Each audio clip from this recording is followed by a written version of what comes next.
Mana sizga innovatsiya, mana sizga ixtiro. Qaranglar, mana shu joy hozir adashmasam o'zi turishi Sharqpalayda. Bir 5 metr atrofida, endi men uzoqroqda turibman. Endi bu qirdi ustida turibdi, qirdi ustida bochka turibdi. Ya'ni bochkaga suv kerak.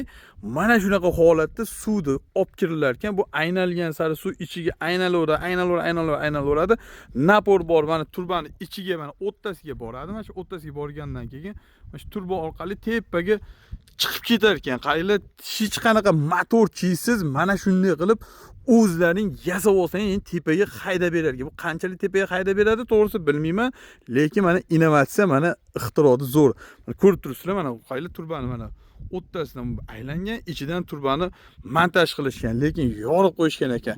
Akalar, nima deb o'ylaysizlar? Mana shu narsa qanchalik tepaga suvni otib beradi. Bez motorchisiz, bezningiz eshitmasiz. Qaranglar, zo'rmi? Mana sizlarga yangilik. Dehqonlar bo'lsa, dehqonlarga tashab qo'yinglar. Hech narsa kerak emas. Bitta turba, ikkita turba kirish asosiy, uchinchisi mana shu yerdan aynalib napor tepaga haydaveradi. Suv kirgan sari tepaga haydashni boshlar ekan. Zo'ra, yangilik.